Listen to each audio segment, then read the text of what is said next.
আসসালামু আলাইকুম। জাতীয় বিশ্ববিদ্যালয় ভর্তি পরীক্ষা 2024-25 যেটা হয়েছে আজকে আজকে আমরা বিজ্ঞান এবং ব্যবসায় শিক্ষা দুইটার প্রশ্ন দেখলাম একই।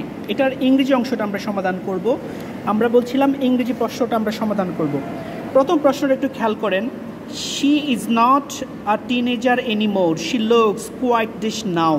She is not a teenager anymore, সে এখন আর টিনেজার না, তাকে এখন দেখায় কি আর পরিপক্ক। আনসার যেটা হবে গ্রোন আপ। তারপরে টু কিপ ওয়ান স্কুল, এটা মানে হচ্ছে টু রিমেইন কাম, মানে মাথা ঠান্ডা রাখা, শান্ত থাকা আর কি।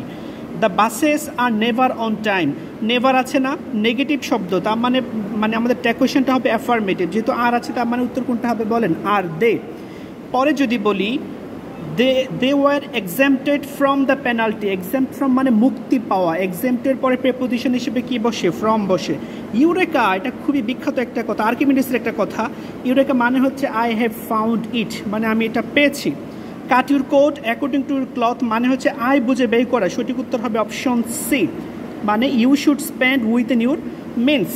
পরে যদি বলি I have just seen would advertisement for a Chinese book, অ্যাডভার্টাইজমেন্টের পরে প্রেপোজিশন কোনটা বসে, for. Have you ever been to Dhaka, উত্তর কোনটা হবে have you ever been to Dhaka, খুবই কমন একটা বাক্য।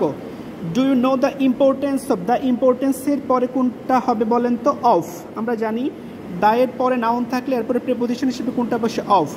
Do you know the importance of clean water. Okay, পরে যদি বলি find out correct spell, correct spell হচ্ছে অ্যাডাল্টারেট, বিখ্যাত একটা মানে আমাদের প্যারাগ্রাফ আসে। অ্যাডাল্টারেশন মানে হচ্ছে দূষণ, তাই তো, মানে ভেজাল, খাদ্যে ভেজাল, ফুড অ্যাডাল্টারেশন।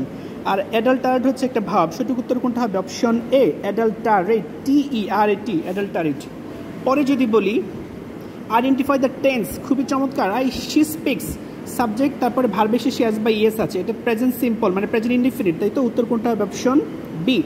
পরে যদি বলি in Elizabethan poetry what is the term for 40 line poem, 14 লাইনের পয়েমটি কী বলে যেন, সনেট, এটা আমার মনে আপনারা সবাই পেয়েছেন। পরে যদি বলি দ্য গিফট অফ দ্য মেজাই, এটা হচ্ছে ও হেনরির বিখ্যাত একটা স্টোরি হচ্ছে the gift of the মেজাই। It's raining outside, বাইরে বৃষ্টি হচ্ছে। ইউ নিড, এটা কিন্তু এখানে সেমি মডাল না, এটা মেইন ভার্ব হিসেবে বসছে। ইউ নিড, এটা ফিনিট ভার্ব, এরপরে আমাদের নন ফিনিট ভার্ব লাগবে।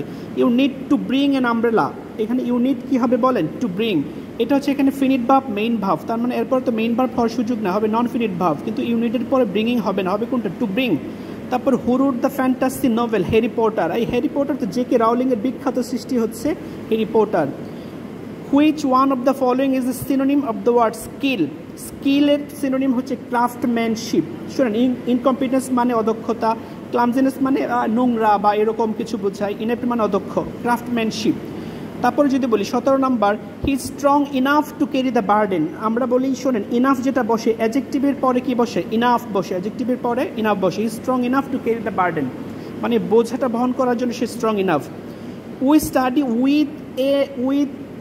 উই স্টাডি তারপরে উইথ অ্যান আই টু, শুনেন with a view to, with an eye টুর পরে ভার্বের সাথে আইএনজি বসে, তার মানে উত্তর কোনটা হবে বিল্ডিং, অপশন সি। পরে যদি বলি he turned dash my proposal, I turn down মানে হচ্ছে প্রত্যাখ্যান করা, টার্ন ডাউন মানে কি প্রত্যাখ্যান করা, সে আমার প্রপোজাল সেটা প্রত্যাখ্যান করেছে। পরে হচ্ছে last one, I saw man, ম্যানটাকে মডিফাই করবে, এটার পরে to stand on the road হবে না, আই স ম্যান কি বললাম, স্ট্যান্ডিং অন দ্য রোড, সঠিক উত্তরটা হওয়ার কথা ছিল I saw man who was standing on the road, but হুটাকে রিডিউস করেছি, হু ওয়াজটা রিডিউস করে আমরা কি লিখছি, স্ট্যান্ডিং। সো আমরা যে সঠিক উত্তরটা পেয়েছি, আপনারা দেখেন 20টা প্রশ্নের সঠিক উত্তর দিয়েছি। আপনাদের সবাইকে অসংখ্য ধন্যবাদ। আল্লাহ হাফিজ।